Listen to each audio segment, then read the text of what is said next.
Fala, jovens! Tudo bem com vocês? Luciano Filho aqui. Bem-vindos ao sábado 14. E hoje eu tô aqui para falar de Sexta-feira 13, parte 2. Filme esse que foi lançado em 1981, um ano após o lançamento do primeiro filme, que foi um sucesso.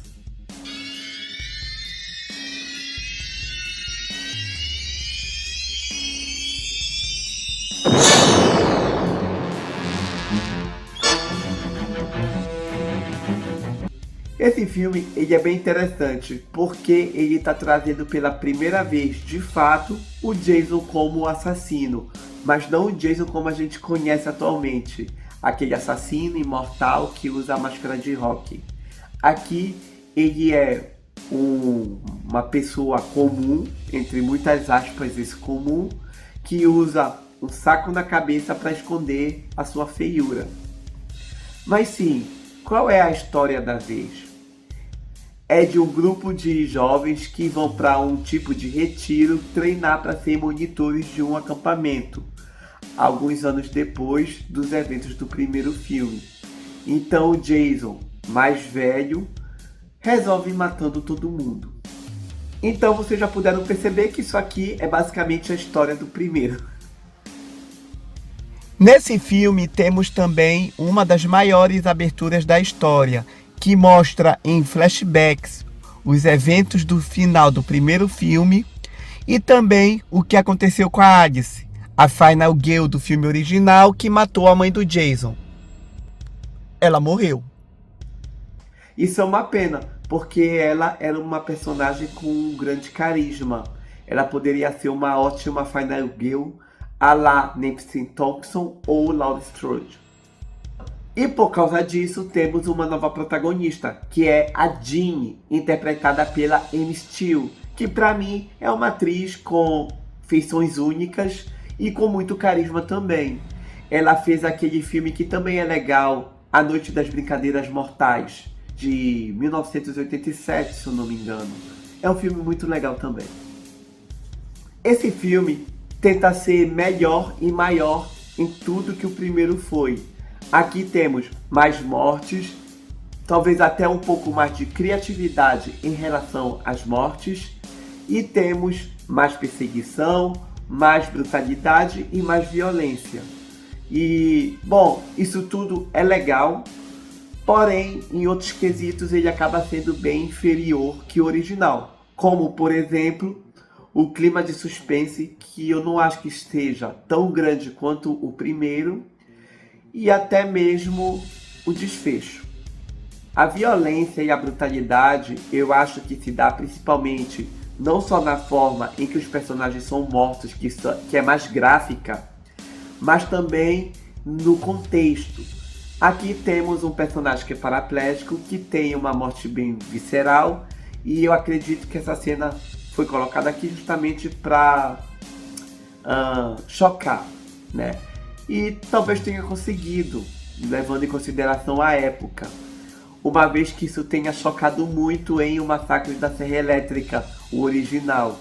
Então talvez eles tenham se inspirado no Massacre da Serra Elétrica para colocar esse personagem aqui.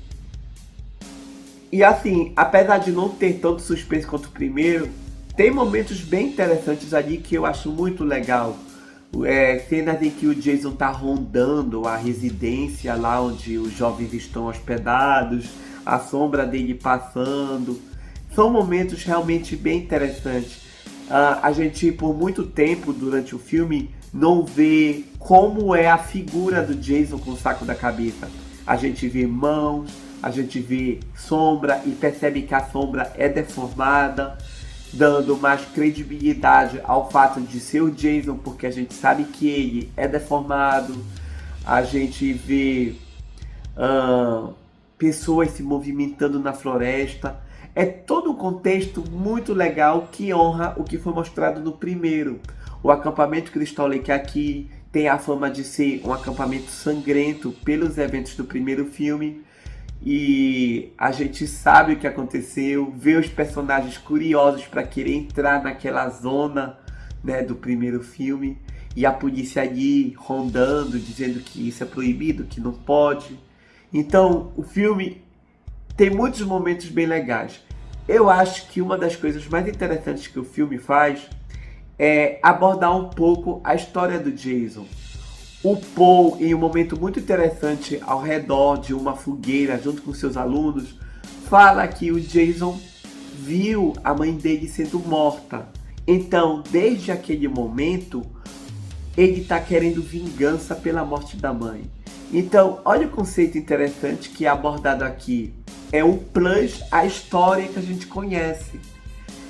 E também tem um momento muito legal em que a Ginny questiona o Paul e o amigo Ted sobre o Jason. Ela fica um pouco impressionada com essa história e fica perguntando para o Paul: já pararam para pensar no Jason?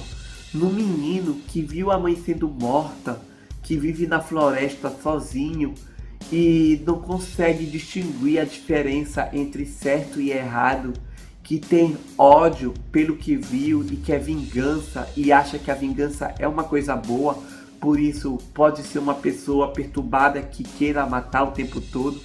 É um conceito muito legal levantado pela Ginny, que faz sentido. E é uma pena que esse conceito não é aprofundado nos filmes seguintes. E como eu falei, as mortes são muito criativas, tem cenas icônicas como o casal que é fincado por uma lança ao mesmo tempo, ou o xerife que chega ao local em que o Jason morava e fica assustado quando ele vê alguma coisa que até então a gente não sabe o que é. Tem muitos momentos interessantes, né?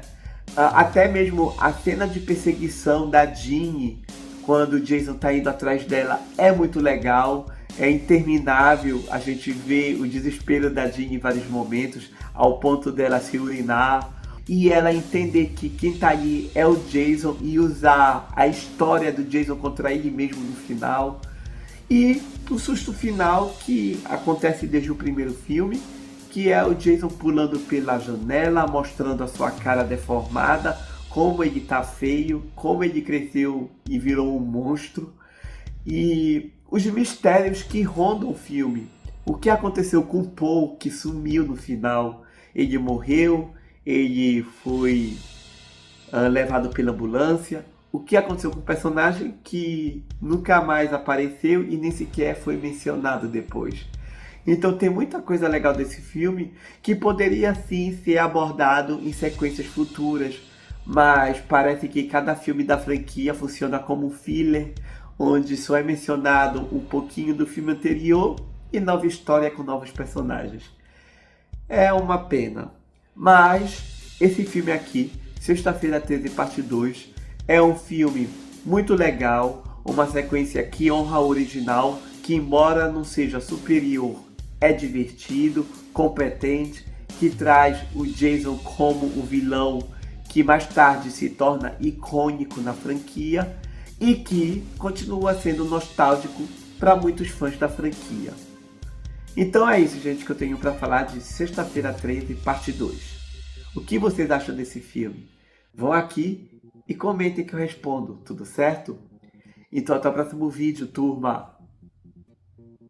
Tchau!